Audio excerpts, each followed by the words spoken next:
1 number تحریک شرف میں پائی جاتی ہے، بالکل اوپر اور 1 پورے پر۔ آگے اس کی کئی ایک باتیں ہیں۔ 1 پورے کے اس کنارے کی طرف چوٹ کا اہمیت کیا دینی ہے، ہم نے اس کو کس رنگ میں دیکھنا ہے، اور ایک اسی پورے کے اندرلی سائڈ کے پر چوٹ کو کیا سمجھنا ہے۔ ہوگی اصابی اضلاعی، یہ نہیں تحریک میں فرق نہیں ہوگا، مگر وہ علامتیں کیا پیدا کی ہے۔ اگر پورے کی باہر کی طرف ہاتھ رکھا، پورے کی باہر کی طرف چوٹ ماری ہے، وزنی ہے، تو پھر کیا ہے، درمیان میں باری ہے تو پھر، اور اگر اندرلی سائڈ پر ہے گی پورے پر، یہ بیٹا بھائی دوست، یہ گہرائی کی باتیں ہیں، آہستہ آہستہ انشاءاللہ کھلتی جائے گی۔ ابھی تو ہم اس بات کو ہی کلیئر کر رہے ہیں کہ یہ اعصابی اضلاعی ہوگی۔ اگر کسی کو اختلاف ہے تو ٹھیک ہے، وہ اپنی جگہ پر اختلاف رکھنے کا حق رکھتا ہے، مگر صحیح پھر اعصابی اضلاعی اس کو سمجھانی بھی تو پڑے گی نا، یہ ہوتی ہے اعصابی اضلاعی۔ بہرحال یہ اعصابی اضلاعی نبض ہے، اور اعصابی اضلاعی کیفیت سردی کے مادے سے تیار ہے۔ ہاں اس کے ساتھ سیاہی ہے، کم ہے، غالب سردی ہے اس میں، کہ اس کو وہی تحریک کی دوائی جس میں حرارت غالب ہوگی وہی کور کر سکے، نہ کہ سردی کو ہم خشکی کی طرف لے جائیں تو علاج معالجے میں کامیابی نہیں ملے گی۔ کا علاج معالجہ حضرت صاحب الملتانی رحمۃ اللہ علیہ کے جو تحریک تحلیل تسکین کا جو میں نے بتایا باہمی تعلق کے اندر، اسی طریقے پر ہی کامیابی ملے گی، وہ ایک ہی طریقہ ہے۔ یہ نہیں ہو سکتا کہ کبھی طبیب 1 پر 2 دے دے، کبھی طبیب 1 پر 3 دے دے، اور کبھی طبیب 1 پر 4 دے دے۔ حضرت صابر ملتانی رحمہ اللہ علیہ اور میں طبیب وقت کا بادشاہ ہے، اس میں کوئی شبہ نہیں، مگر وہ جو دوائی دینی ہے وہ ایک ہی تحریک کی دینی ہے۔ وقت کا بادشاہ ہے، وہ جانتا ہے کہ اس کو تریاق کی ضرورت ہے یا اس کو اکسیر کی ضرورت ہے۔ اعصابی اضلاعی پر گدی اضلاعی دوائی دینی ہے 4 نمبر، تو وہاں وہ طبیب نے فیصلہ کرنا ہے محرک دینا ہے یا پھر تریاق دینا ہے، یا اس کے درمیان کس جگہ پر کس سطح پر مرض کا مقام کیا ہے۔ ایک کلاس میں مرض کے مقام بھی بتا چکا ہوں، پھر انشاءاللہ یہ کلاس چلتی رہے گی۔ مرض کا مقام کیا، وہ نبض بتائے۔ اتنا عرض کیے دیتا ہوں کہ مرض کے 6 درجے ہیں، مرض کس درجے پر ہے وہ الحمدللہ نبض ہی بتاتی ہے، صرف تحریک ہی نہیں بتاتی، مگر سمجھنے کے لیے سٹیپ بائی سٹیپ آگے پیچھے جانا پڑے گا اور اس کو سمجھنا پڑے گا۔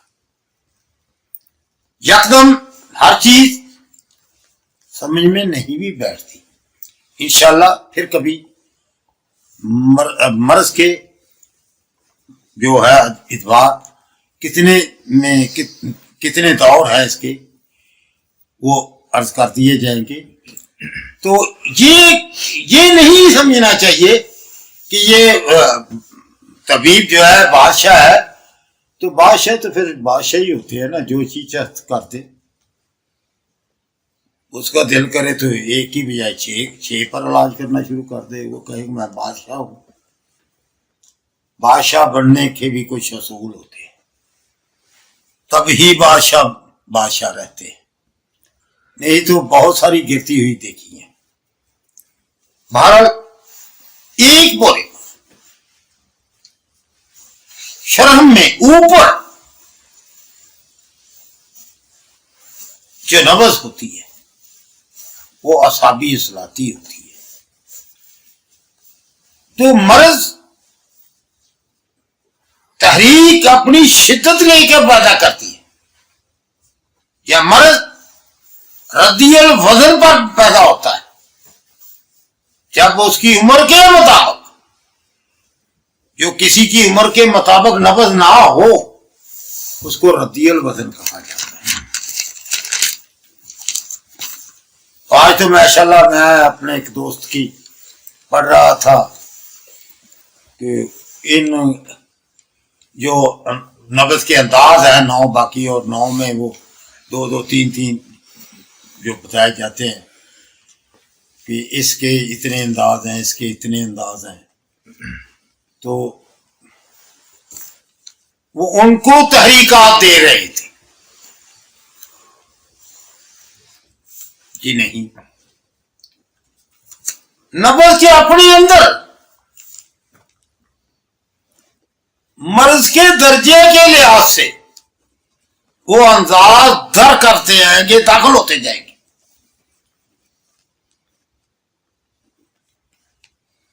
یہ ردی الوزن ہے، یہ غیر منتظم ہے، یہ منتظم ہے۔ یہ 10 میں جو نبضیں، 10 جو نبضیں کہا گیا، نبض ان میں ایک ہی ہے، باقی اس کے انداز ہیں۔ وہ انداز مرض کا درجہ جو ہے اس کو ظاہر کرتے ہیں۔ بہرحال دوستو، 1 نمبر تحریک ایک پورے پر ہوگی،